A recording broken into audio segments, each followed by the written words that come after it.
The sharp cut the bull from my life to blunt your knife to slay this dreamer. We might be dogs astray, no running line will hold us, so rather kick and kill me. I'll be butchered all the same.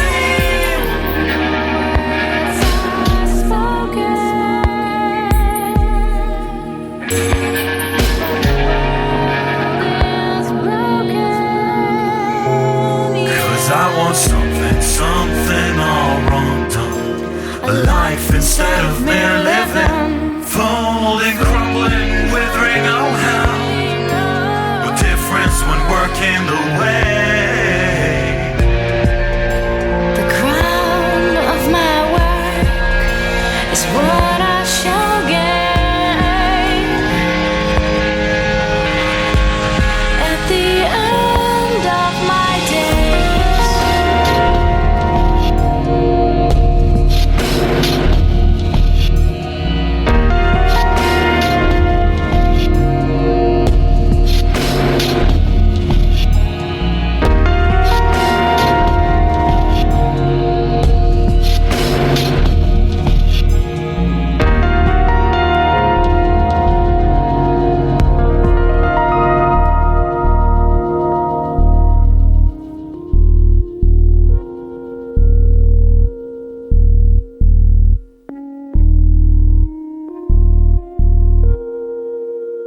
At the end of my days. Daylight awake to a puppet's world.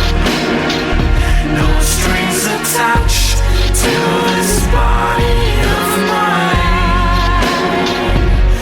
Falling, crumbling, withering, oh well. The punished pushed along the line. All my actions, all my moves, a life all mine to lose.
You just heard A Life All Mine from The Gathering from their album Souvenirs. This is the Regular Metal Podcast. I'm Mark.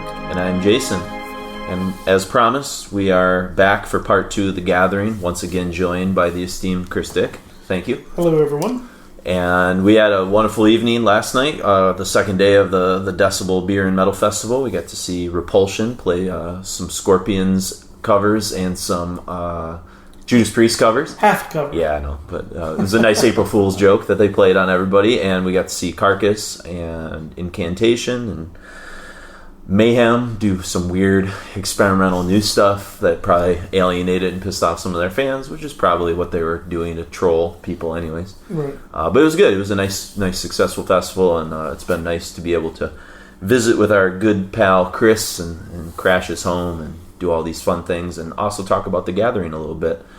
And in part one, what we sort of got into was this sort of transition from kind of the doom metal phase of The Gathering up through the introduction of Hanukkah, the sort of full embrace, I guess, of some of the gothic influences in the mid-90s, and then the sort of transition more towards psychedelic, indie rock, and even you could start to hear a little bit of the bubbling presence probably of trip-hop a little bit in How to Measure a Planet.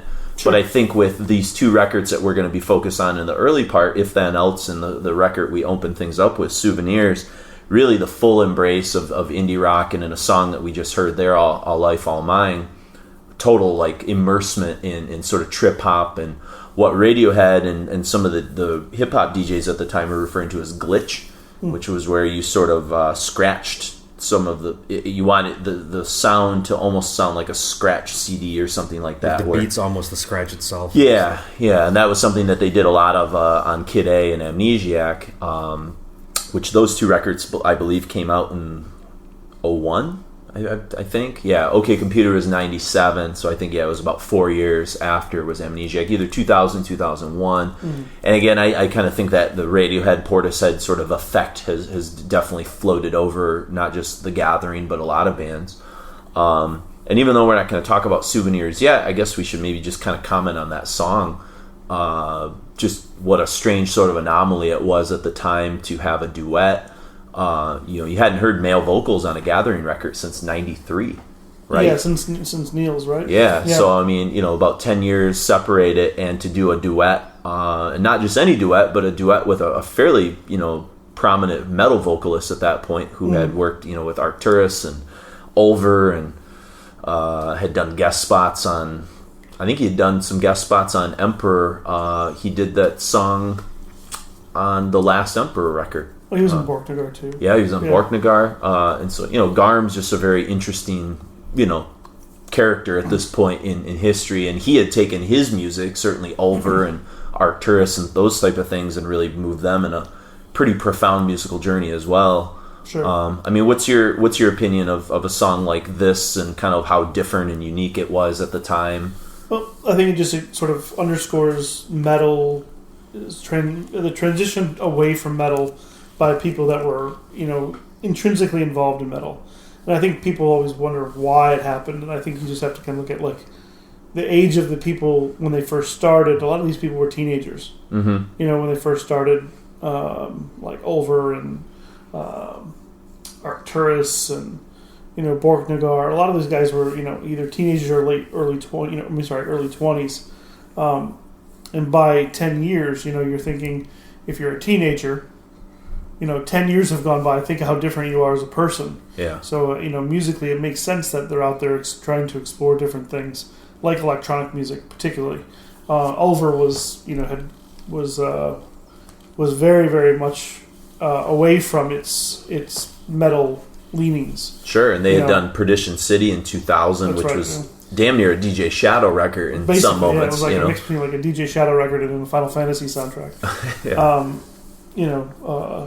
Which is something that Garm actually, I think, talked about a long time ago, was that Nobuo Uematsu was his treatment of sound through very limited means was something he was interested in. Mm-hmm. So that was the guy who wrote a lot of the Final Fantasy 7 soundtrack, 8 soundtrack, 9, 10. Did he do any anime soundtracks prior to that or anything? Because I know you were kind of big into a lot of anime music and stuff. Soundtracks for animes. He was a video game guy, so he was always doing, sort of very dark scores for video games using, 8-bit technology and stuff like that. So it's interesting too that you mentioned kind of video game soundtracks and this sort of certainly you heard in A Life All Mine the sort of dark almost. I think I've commented to Mark. There's always these elements sometimes that remind me of something from like a David Lynch soundtrack almost, or some of the music that you would have heard on Mulholland Drive or Atmosphere of Twin Peaks or whatever. Sure. But this is predictive of sort of the synthwave stuff that seems to be pretty profound, not just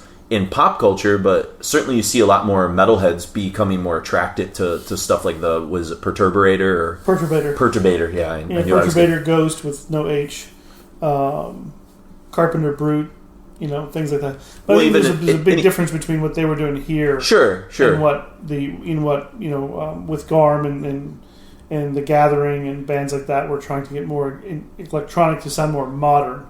Got it. Whereas the synthwave thing is specifically To an get like 80s retro. thing. Yeah, to It's get a, you know, retro. Yeah. I mean, Perturbator is kind of moving away from that, obviously, but so I think there's one wave is moving backwards in time and taking the sort of the tropes of like video game music again, cheap fantasy sci-fi music, Yeah. Soundtracks. Stranger Things is kind of doing some of that stuff with, That's John perfect. Carpenter is kind of Perfect renewing example. his John music. Carpenter's Yeah, music. Yeah, Yep. exactly. Perfect example of that. Whereas these guys weren't referencing anything from the 80s. They're as almost far as I like could tell. pushing towards the 21st century. They're a trying little to bit more. sound extremely Yeah. modern, so which is interesting because sometimes it sounds very dated now because Yeah. it sounds like, oh well, that sounds very sort of that time. Yeah, for sure. It sounds like Portishead. Whereas something like the Perturbator sounds dated as well because it sounds of a different time. But it's just So even this is the time too when like everybody was doing techno shit. Like right. John from Dissection was doing like a techno thing. Yep. Fenriz The was doing Infernale. techno stuff. Yeah, it was like just there's like a weird undercurrent of that kind of like electronic music bubbling up through. Well, I wonder if they thought like maybe that the next level to sort of push boundaries was through electronic music. You look at like the evolution of all extreme music. Napalm was taking punk rock speed because they wanted to like sort of push, push the speed element with the blast beats and stuff, and Dark Throne, stripping away all the sound to sort of get to this organic kind of core of what So everybody seemed to be kind of looking for what's the next exit ramp to get us to crazy stuff, and maybe kind of that wave of Prodigy and kind of the quasi-industrial Marilyn Manson sort of thing that became big in the late 90s seemed to be maybe a pathway towards that. I don't know. Well, yeah, I mean, you can sell Paradise Lost with Host being a bit more electronic. So, Mark made a good point. There's with Dissection and D Infernale. Even before that, you had like, Satir doing Von Graven, which is more of an ambient project. Neptune Towers, which is Fenriz's kind of Klaus Schultz project that he was really into. But even the presence like on that Thorns record, where there's like two songs that are almost instrumental. It's like track 4 and 5. It's a sequence. Like that had like an industrial quality to it, and this sort of ambient electronic stuff, and it was unsettling. That Thorns record has like an unsettling atmosphere to it that works really well. Right, and I think at that point they were probably a little bit tired of doing tremolo riffs to convey darkness, so they figured out maybe there's another way to sort of be evil without having to use the same thing they've used over time. Yeah, the AC/DC effect kind of thing. Yeah, for sure. You could see it even with like the bubbling towards like where bands like Deathspell Omega and the sort of reborn. What's the guy from Marduk's other band? Oh, Funeral Mist? Yeah, just with some of that like orthodox, like that's like a new sort of way of opening up some kind of interesting doorways, and that's not so much electronic, but there's like a suffocating like atmosphere to that music that was really kind of interesting at the time. Oh yeah, it's just that's a circle thing. Yeah, sort of becoming tired of bands doing electronic stuff. And you have to remember at that time the internet was no longer just a university thing. People were becoming much more closer to one another through email, message boards, and what have you. And collaborating became easier too. Yeah. You no longer had to fly to Norway to work with Garm. You could just send a vocal track. Yeah. Record a WAV file and upload it to an FTP site or something like that, and then sort of transfer files that way and work together that way. So I think that the ability to collaborate also became easier. It wasn't just I have to be here at a certain time at a certain place. Now you could actually work with whoever you wanted to because you didn't have to leverage a plane flight to get to where you wanted to go. You just upload a file and talk about what the direction you wanted to go in. Sure.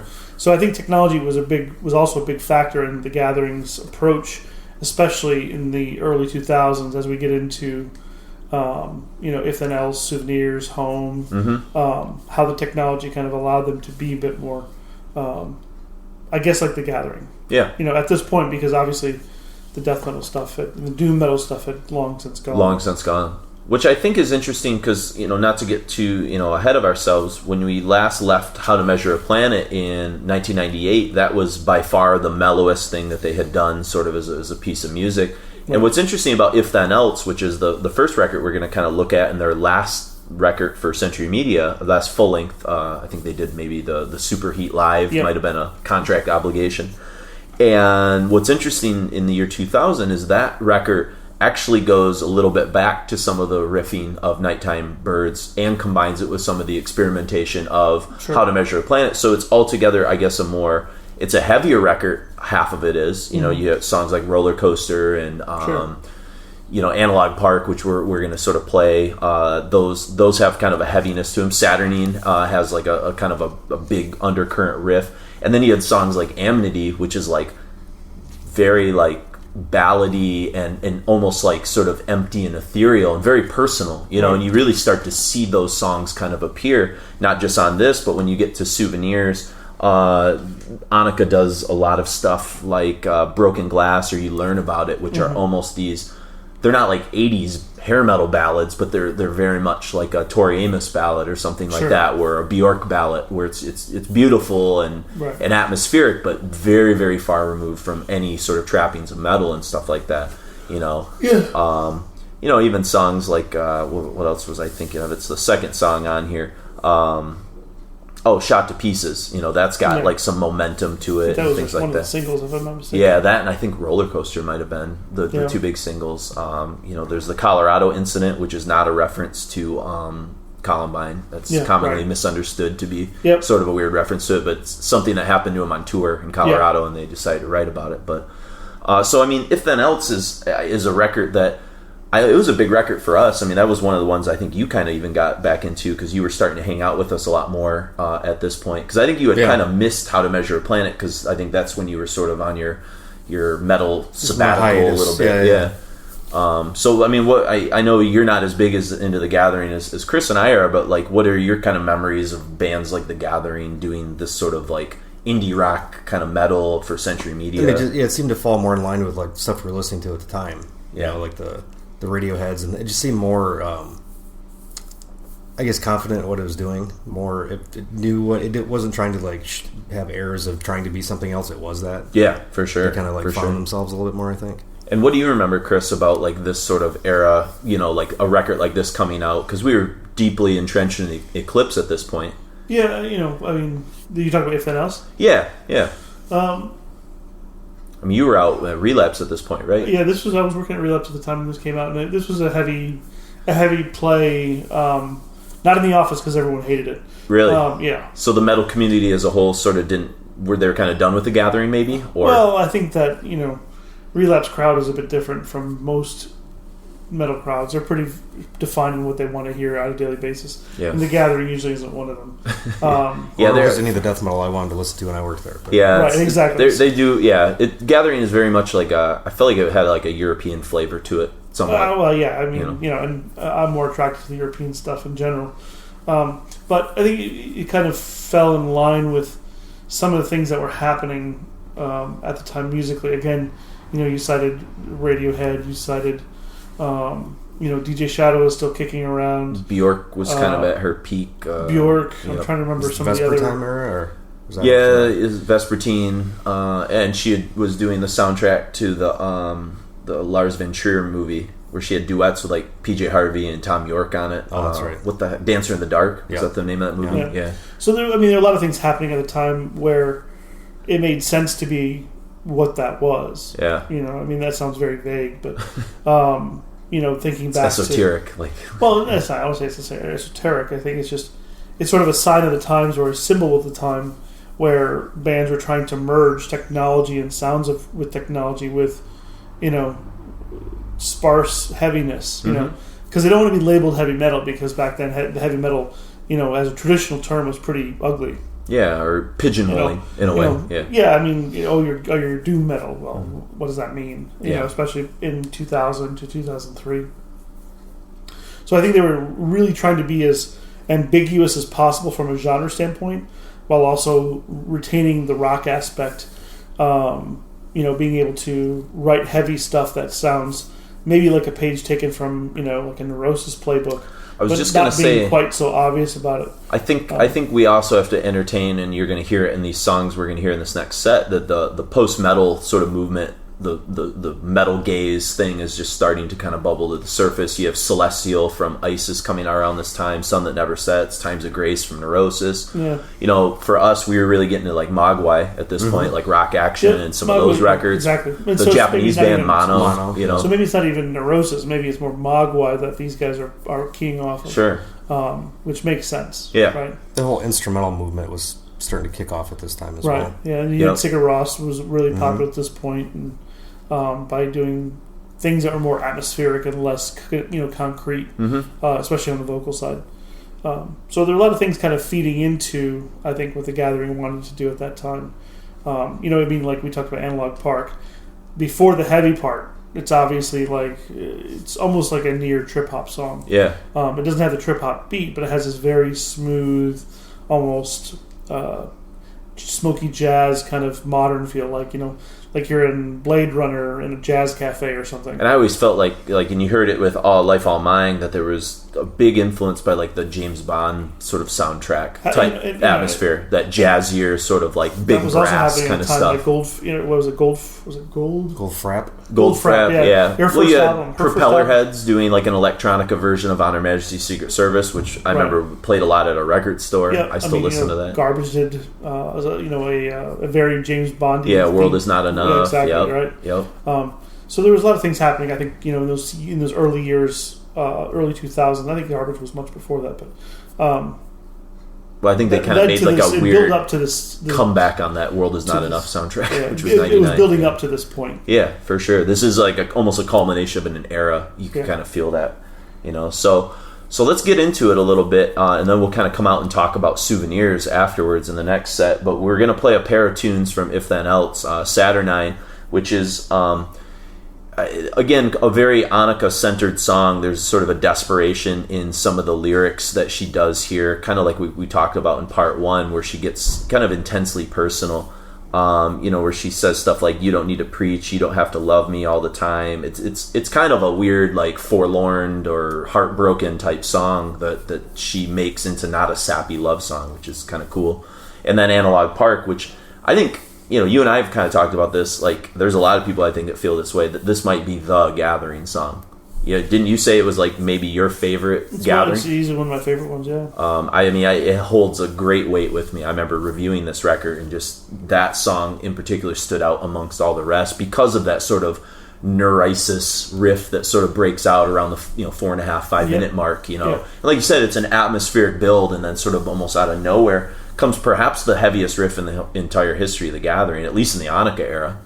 Just this sort of crushing, really awesome, oppressive riff. Right. And it's really sort of the perfect encapsulation, I think, that song of the two eras, right? This sort of like soft, trippy indie, and then this just sort of crushing, kind of quasi-doom, sort of leftover. I wouldn't even call it doom. I just think it's just a heavy riff. It's got a Monster Magnet feel to it too. We sort of pointed out that seems Dope to Infinity kind of groove. Heavy. Yep. But I wouldn't call it doom metal per se. Yeah, and they also use, like we talked about in the last part, a cool sample from, I think we investigated Invasion of the Body Snatchers in Analog Park. Kevin McCarthy, I think. So, yep. So, and then we're going to hear from, after Analog Park, a pair of tunes from Souvenirs, which we already had heard, A Life All Mine, and that's going to be Even the Spirits Are Afraid and Broken Glass. So enjoy Saturnine, Analog Park, Even the Spirits, and Broken Glass.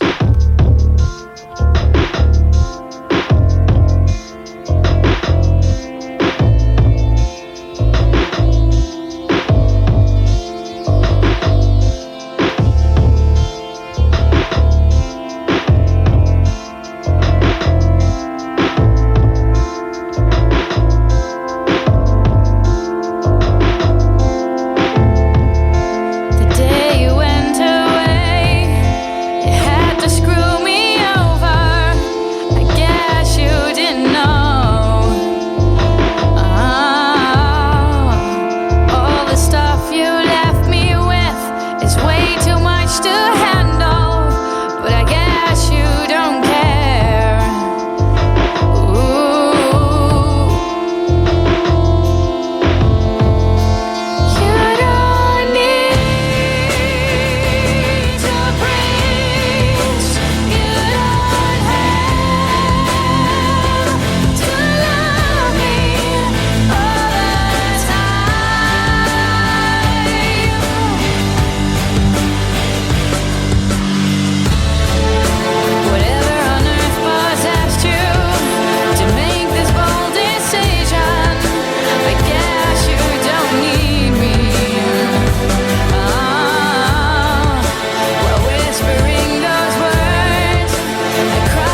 dance on the breeze of this late summer.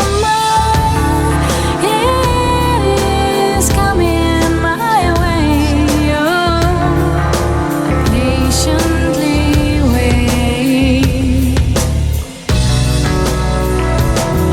I see the sign, it's on the road, and I think it's crazy. In the garden of the park, on a bench I watch Sandy feel the children. Oh, oh, oh, oh. Bells on sweater on across the beautiful faces. You see the sign, it's on the road, but I think they're crazy.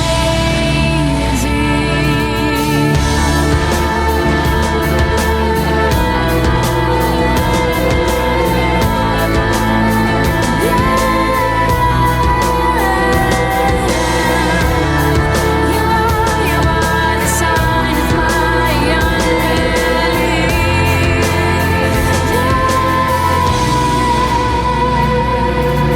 Mind is a strange and wonderful thing. I'm not sure it'll ever be able to figure itself out. Everything else will.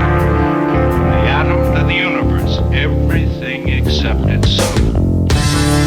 As I easily get in contact with myself, I notice the stress grabbing for my throat.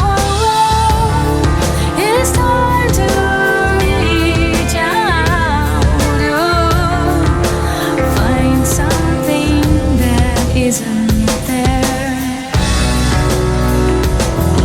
See the sign on the road, but I think it's crazy.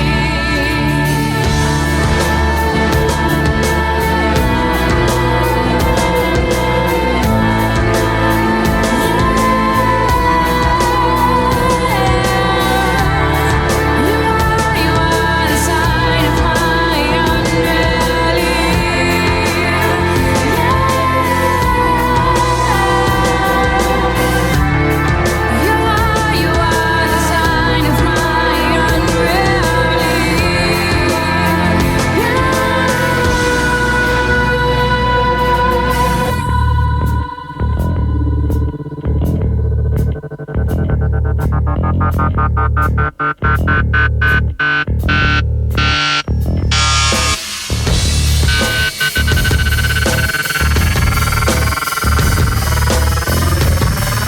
You are the sign of my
There was a large mushroom growing near her, about the same height as herself. And when she looked under it, on both sides of it, and behind it, it occurred to her that she might as well look and see what was on the top of it. She stretched herself up on tiptoe and peeked over the edge of the mushroom, and her eyes immediately met those of a large blue caterpillar. He was sitting on the top with his arms folded, quietly smoking a long hookah. At last, the caterpillar took the hookah out of his mouth and addressed her in a languid, sleepy voice. She's still caterpillar? This was not an encouraging opening for a conversation. I hardly know, sir. At least I know who I was when I got up this morning. I must have been cheated several times.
Strange vine circles around.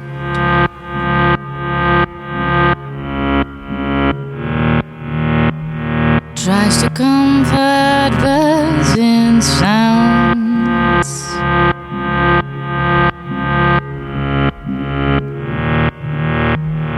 Form an arrow, point at us with the target of the one. Place your bet on the best, the fastest horse you can find. Drop yourself in the grass, breathe the air and last. Hold on tight, don't fall down. Breathe the air through the water.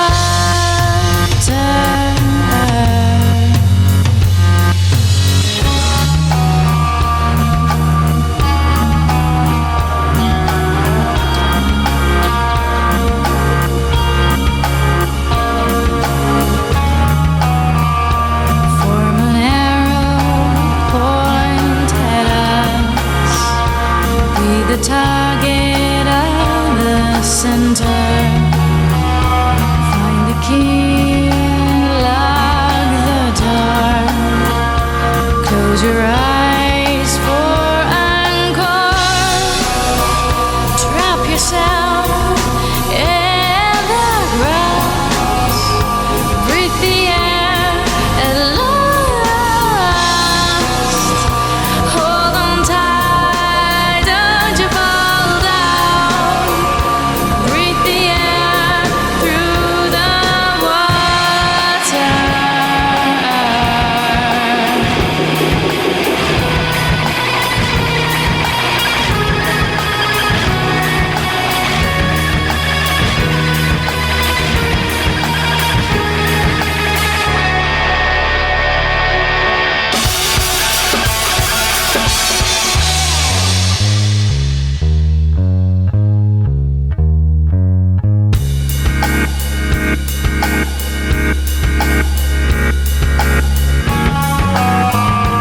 Find your peace, turn inside.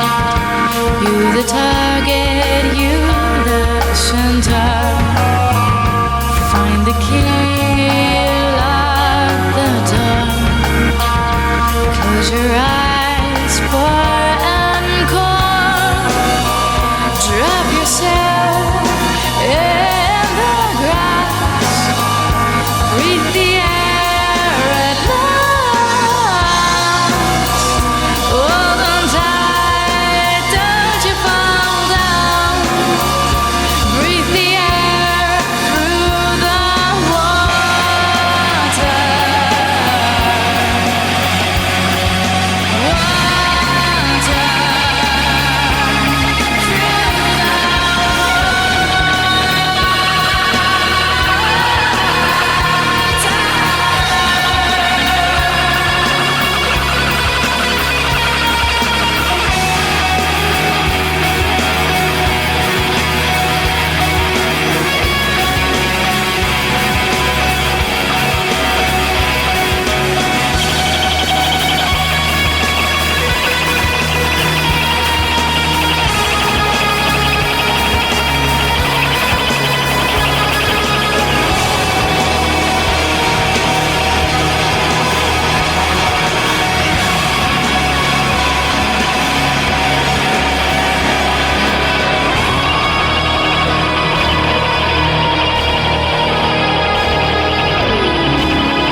That was Broken Glass, Even the Spirits Are Afraid, Analog Park, and then we started off with Saturnine from If Then Else.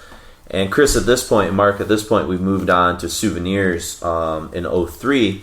And before we get to Souvenirs, which those last two songs we sort of heard from, The Gathering's kind of going through a lot of label change at this point. They've Yeah. fulfilled their requirement with Century Media, which Or feel they like- negotiate off. or negotiate off. Yeah, I feel like there were a lot of bands that were sort of in at this stage in the game, kind of label moving a little bit to sort of find like a better arc for themselves, or if that's just always been a thing in rock, and I just kind of really paid attention more in the late '90s, early 2000s, or Well, I mean, a lot of the early bands to Century Media signed very long contracts. yeah, Usually like a 10-album contract or an 8-album contract. which in hindsight seems utterly ridiculous. It's kind of like a prison sentence Yeah. to some degree. But, back in the day when you're, whatever, you're 16 or 16. 21 or whatever, you just want to make a record. You don't care what Sure. you're not looking too far into your future. You just see money, sign on the dotted line. I don't even know if they saw money. I think they just signed. They just get to get their records put out on vinyl. And Yeah, stuff, which is probably a cool feeling as an artist, just to get that in motion. It's a bit of validation, right? It's sort of Yeah. validation of what you're doing is right. But yeah, they were definitely going through changes, and Century Media were also going through changes at that time. Trying to find something that was the next hit. Like all indie labels back then. Was it black metal that was selling well? What was it that was selling well? Yeah, Tiamat had gone on to do more gothic rock instead of the experimental stuff. So clearly they were not doing what was going to be selling very well. yeah. Not that they ever knew what Tiamat was going to sell. But, Yeah, exactly. Moonspell were doing different things at that point. They had gone off the Butterfly Effect Yeah. into, they got back into the gothic rock thing, but a little bit more, less aggressive, more, maybe more like Sisters, less like, I don't know, Yeah, I feel like Feels the Nephilim or something. some of the stuff was there more industrial sort of vibes kind of going on sometimes in that Yeah, there era was- with Moonspell. I yeah. kind of stopped paying attention after Butterfly Effect. Yeah, in I a mean, lot not of that ways. it matters, but just in general, I think that there were some strange things happening again around this time. We were talking about 97, 98 being a weird year. I think 2002, 2003, 2004 were also pretty strange years for metal. Yeah. They were We sort of had like an American metal rebirth kind of going on with like Yeah. Mastodon and Isis and Lamb of God. Lamb of God. Yep. For sure. Electric Wizard was well, they're not American, but there was sort of like some bubbling like new sort of stuff happening. Sure. Cave in Jupiter, which isn't really a metal record, but it was kind of talk about the Radiohead effect. There was Right. a record that kind of had that going Yeah. for it. And so out of all that sort of context, they sort of move on and start their own record label, Psychonaut Records, which gets kind of linked with the End, distributed, I think, through them. I think it's just a license deal. Like, Is that I what it think they kind of look. The Gathering were probably thinking we could probably make more money, or just as much money as we do through Century Media through a direct signing, as we would if we fund the recording ourselves, license it out to various companies territorially across the globe, and then make money off the. Instead of making money off each individual sale, they make more money off the licensing of that product, and then they have whatever the recoup amount is for each product sold in that country. Gotcha. So that's why it came out of the End. The End made a perfect sense for the Gathering to be on. It's probably at that time it was something that the End thought, this is great. Sure. Century Media's already done all the hard work. The Gathering's already done all the hard work. Now I just need to sell records. Yeah. Put that record out, do some promo, and sell some records. And I think that's probably not what happened. Yeah.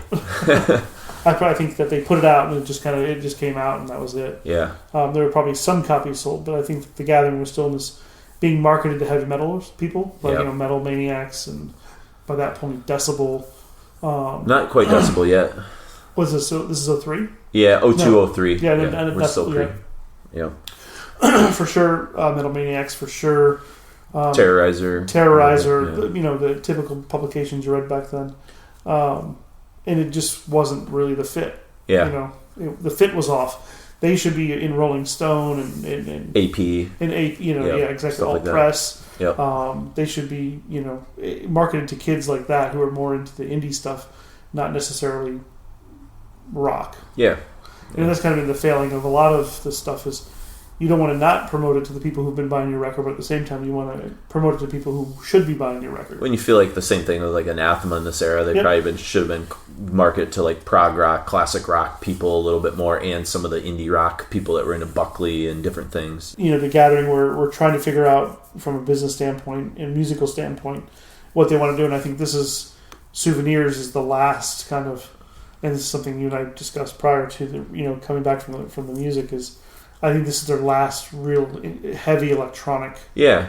I think they're starting to get a little bit of fatigue from that electronic aspect, and they probably want to go back to something a little more honest in singer-songwritery, where it's just, Annika and a mic, and Well, in Blacklight District, which was the EP that they first put out in 2002, was kind of the canary in the coal mine for, I think, the full phase of sort of experimental stuff. And also, like, the title track was like 16 minutes long, and it was kind of more sprawling. Right. Had like sort of 5 minutes of spoken word from Sarah Jezebel, I forget her last name. Yeah, from Cradle of Filth Midian and different things like that. It's a long song. It's one of the longest songs besides the How to Measure a Planet kind of instrumental tune from that record.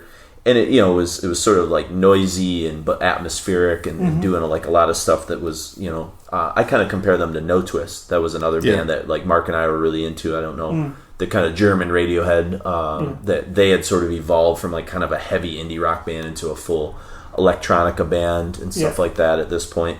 And so, when you get to Souvenirs, I kind of wrote, for me, I think this is kind of their masterpiece of everything that they were trying to do from like 98 to 2003. From, How to Measure a Planet was the sort of the beginning of this narrative. And to me, this is sort of the culmination of that phase of the Gathering before, like you said, they kind of reshuffle the deck on Home, which is the last Annika record, which will come out in 2006. Right. And like they said, strip things kind of back down to that core of, like you said, the more personal side of the band, the less experimental, less electronic, less trip-hoppy, Yeah. I mean, I guess, as you said, they got tired of the glitch. Yeah. They wanted to do something a bit more honest, and I think when we talked about Home now?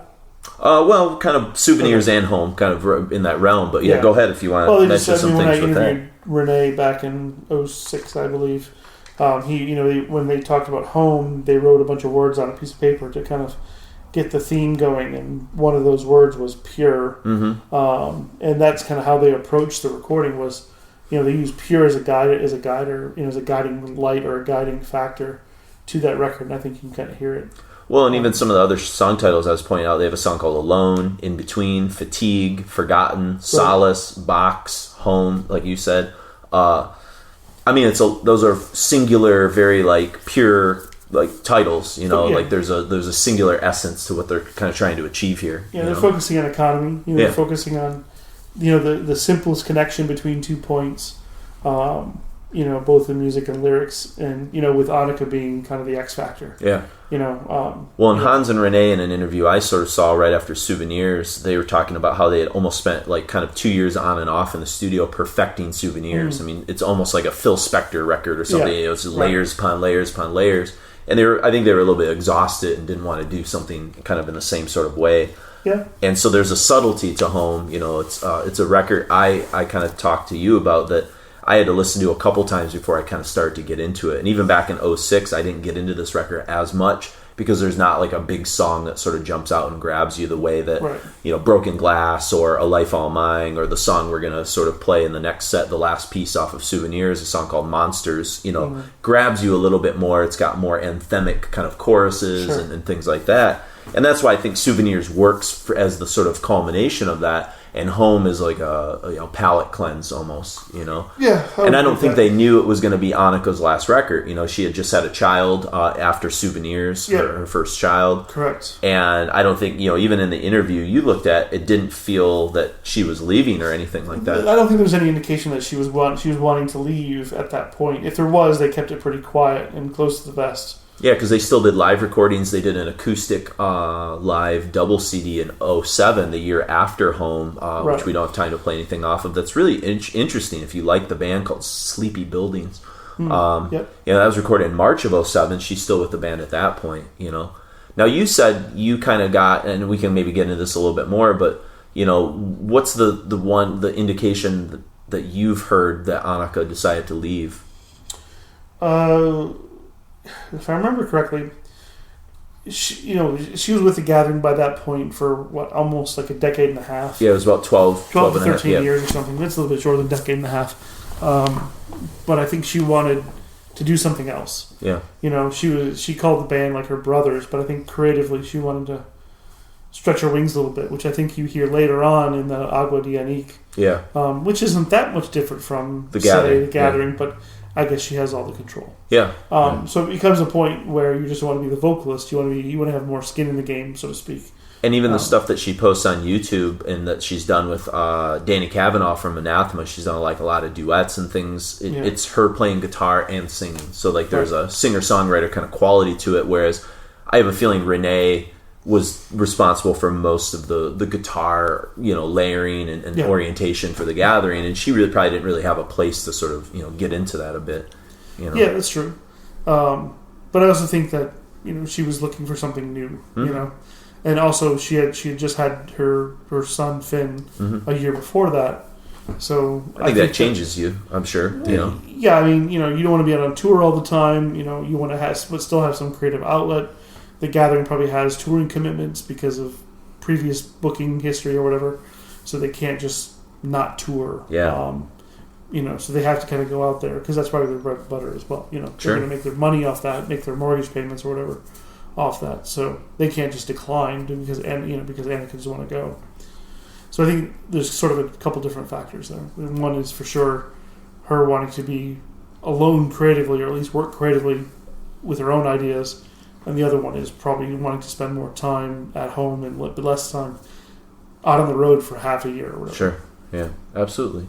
All right, well, let's kind of get into this final phase of Annika here in this last set, and then the introduction of a new vocalist and a new sort of era for the Gathering that we'll kind of talk about when we come back. But we're going to end with one more tune from Souvenirs. It's a song called Monsters, and the riff is kind of repetitious in a lot of ways, but yet it sort of works, and this kind of gets back to what I was kind of trying to explain before with some of what Annika does in terms of like Saturnine and Broken Glass, and you learn about it. These songs that are kind of intensely personal, but yet they don't sound kind of overly like emo or whiny or PJ Harvey was somebody we kind of talked off mic about, Right. or Cat Power, Shan Marshall from Cat Power, some of these other indie rock vocalists. I think she's really sort of tapped into that with a song like Monster, which has this empowering kind of female kind of chorus that really works.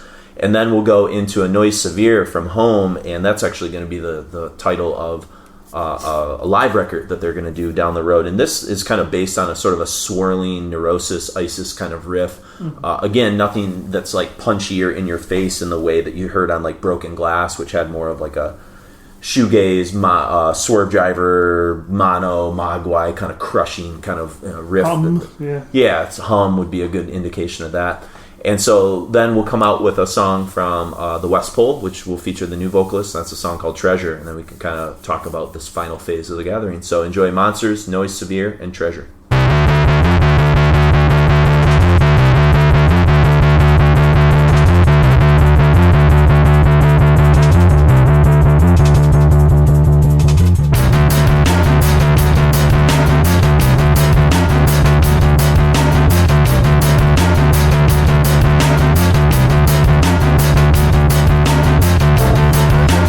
All you need, all you need, all you need.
see, I'm riding endlessly.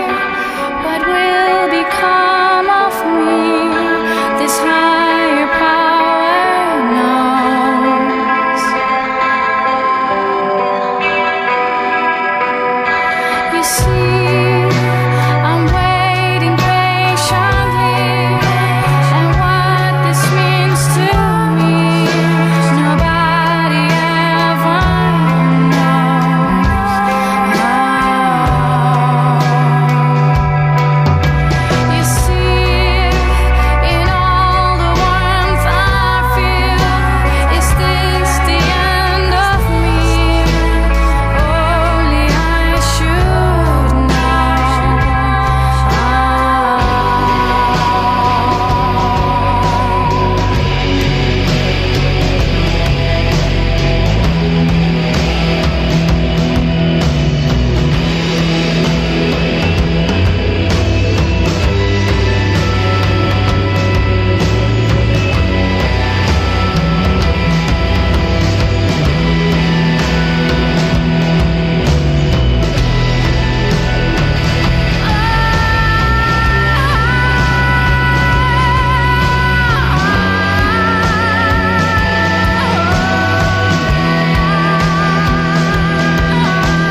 That was Treasure from the West Pole, A Noise Severe from Home, and then we started things off with another tune from Souvenirs, the Monsters song.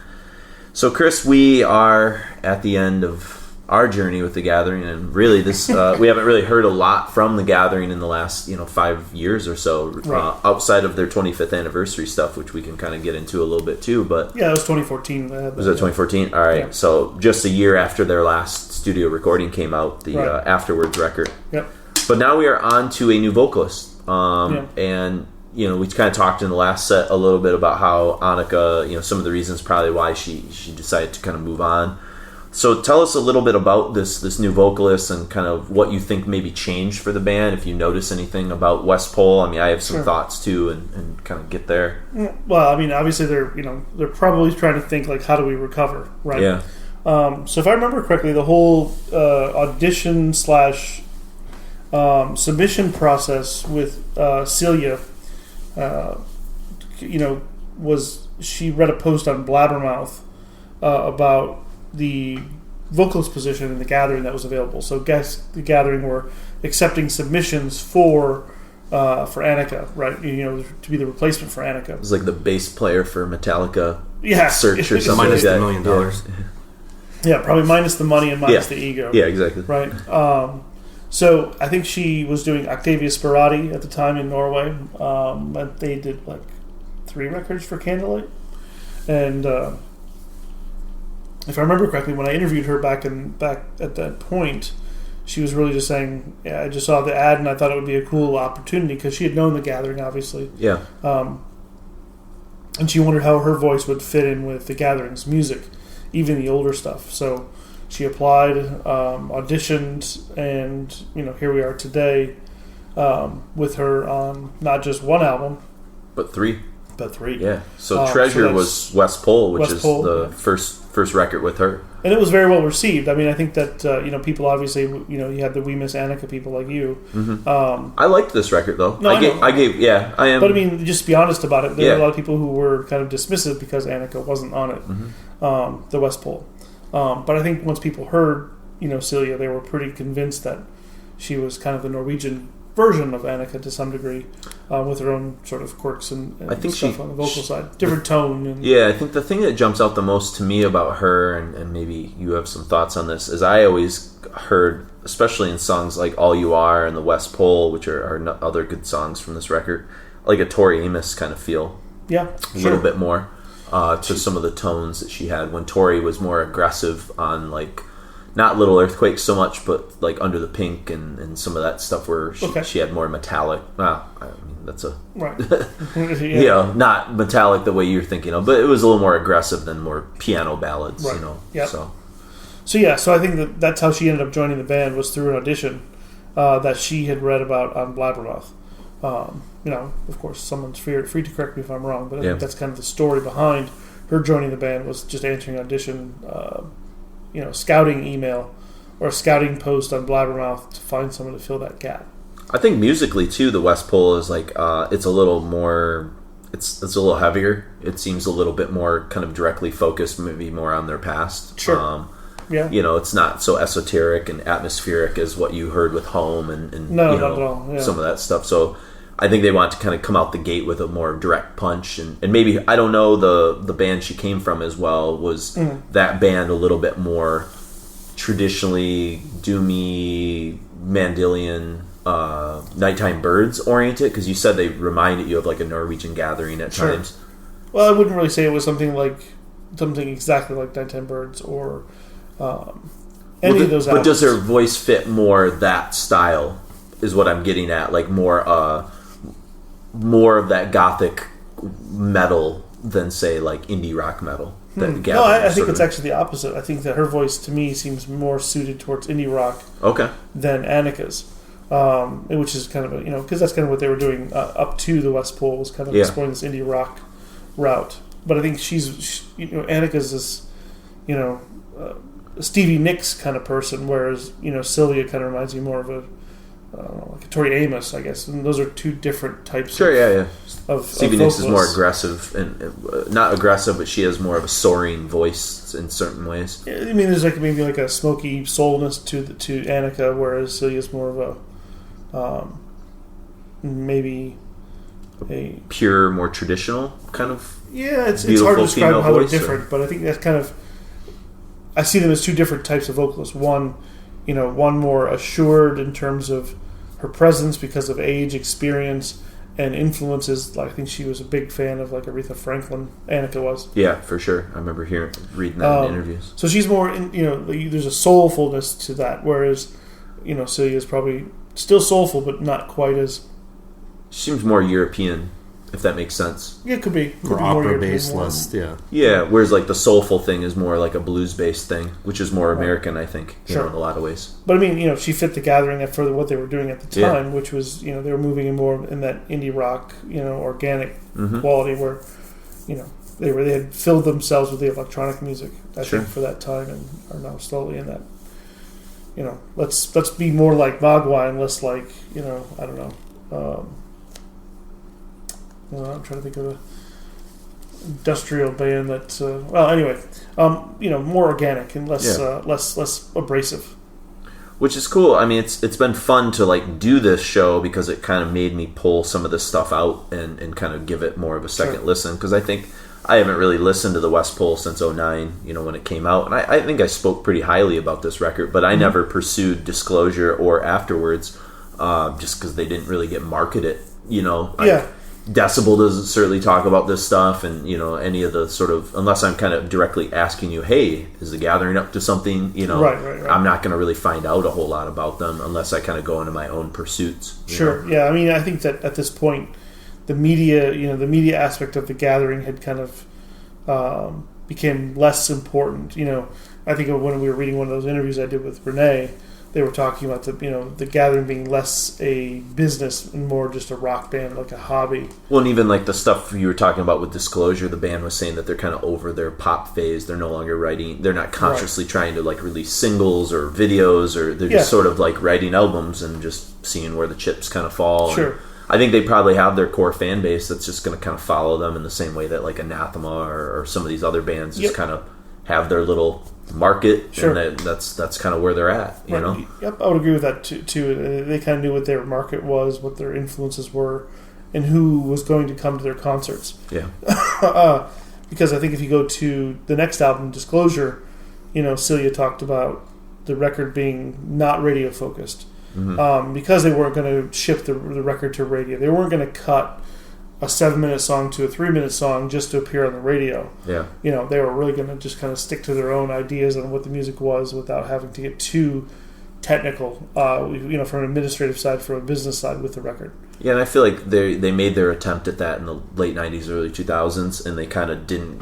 I mean, maybe they made it as far as they're going to make it into that sort of market, and said, well, we gave it a fair shot. We did what we did. Now let's go back to like kind of what we know how to do best and just kind of, fulfill our destiny in that sort of way. Sure, and I think, like I said, I think they because they're on their own label, they have a lot more freedom. Yeah. To do whatever they do the on a music daily that they basis. want to do. Yeah. Even not even music. I mean, I just think in general, whatever their hobbies are, their families or whatever, they have more time to do that and focus less on the thing somebody else wants you to focus on, like a record label. Sure, that makes sense. So cool. Well, thank you again, Chris, for joining us. Like I said, it certainly has helped me kind of put some of the Gathering into, I think, a little bit more context. Certainly their later era stuff, which I call it maybe phase 3 of the Gathering, which I don't know as well. Even the home record, it was nice to sort of be forced to go back and listen to this because I've had it, but I probably haven't pulled it out in 12 years, and kind of gain a sense of appreciation for where the band was at that point and stuff. So, but let us know what you thought of the Gathering, especially if you're like us, where maybe you kind of stopped listening to the Gathering at a certain point, but because of kind of what the attention that we sort of bring to this stuff, maybe you were curious enough to listen through part 2 and kind of see where the band kind of went and the reasons why they made the choices that they made. Shoot us an email at requiempodcast@gmail.com. Check us out on Facebook, Mark and Jason, on Twitter at Podcast Requiem. You can go to our website, www.requiemmetal.com, where you can find merch. You can find links to Mark's artwork. You can find even old episodes that we're continuing to sort of move stuff from our old feed over to the website, so that way we can kind of do a full relaunch. So all those old episodes that you might have trouble getting on iTunes that aren't loading properly because of the stupid, what's the old thing that we were using? TalkShoe, yeah, and we're moving over service, to Squarespace, which is a little bit more sort of secure and professional and some of the stuff that they're doing. But you can visit us through that link on Patreon too if you want to become a Patreon donor, and send us $1 a month, $5 a month, $10 a month. Any of that stuff sort of helps, and you'll get some kind of benefits from having done so. Access to some special interviews and some early episodes, some of the special episodes that we've kind of cut and things like that. So a lot of different ways that you can kind of get a hold of us. Even if you just want to go to iTunes and leave us a quick rating and a quick review, that would be fantastic. Chris, it's been awesome. You kind of started me on this gathering journey back as a sophomore in high school with the Identity Comp in 1995, Right. And I feel like, we kind of, it's weird because Mark and I talk about this a lot on the podcast too, how as a lot of the bands that we sort of grew up with evolved and changed, be it, Paradise Lost, Bride, Anathema, we sort of changed as well. Like we embraced our indie rock roots and our, like we really sort of expanded from where I think our mentality was at the time as these bands sort of did. And I feel like in a lot of ways the Gathering is kind of like a contemporary of us in the way that Anathema and some of those bands are. Like they were a little bit older than us, but still like in that same kind of age group of evolution, And so it's kind of been very cool to have you walk us through some of that as well. Sure. So Cool. It's been a pleasure. Yeah, so again, check out Chris's stuff on Decibel. I'm sure most of you who listen to our podcast are subscribers or are definitely aware of it. Mark also does the illustrations and things for Decibel as well, so it's a great resource for people that are maybe in the dark. I always find it surprising when I meet like hardcore metalheads that have never heard of Decibel, just because the print medium is not what it once was. You know what I mean? Well, it's kind of strange. They're looking for their outlets on Facebook. They're looking for their metal outlets on Twitter. Or on a message board. Yeah, it's just weird because we're all byproducts of the zine world and Maniacs, and I mean that was kind of what got us through the doorway, in a lot of things. And I that's something I'll lean on as far as that magazine exists. Hopefully, I like having the tangible, magazine in my hands, not just kind of scrolling through websites all the time. And it's also targeted content too, so it makes sense because in some ways it's being curated for you, right? Yeah. Like a human algorithm by Albert making those choices, as opposed to say a computer algorithm assuming this is what you like based on what your preferences are. Yeah, for sure. So, but anyways, we are going to end with a song from Disclosure, which is the Gathering's 2012 record. It is a song called Gemini I. Is that correct as far as you know? Okay. And so this is a nice way to go out. And so for The Gathering Part 2, I am Jason. I'm Mark. And I'm Chris.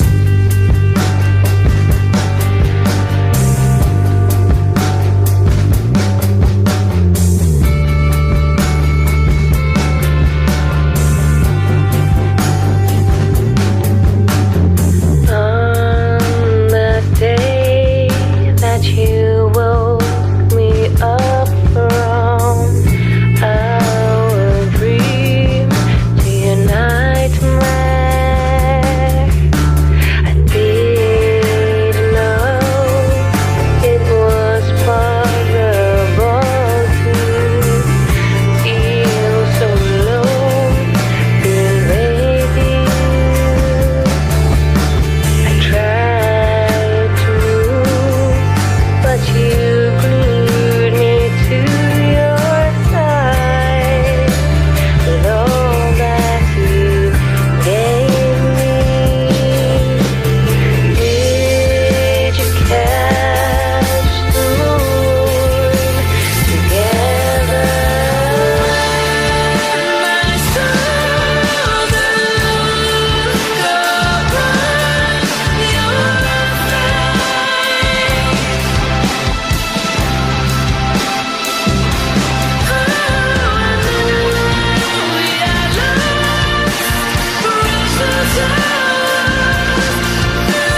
always.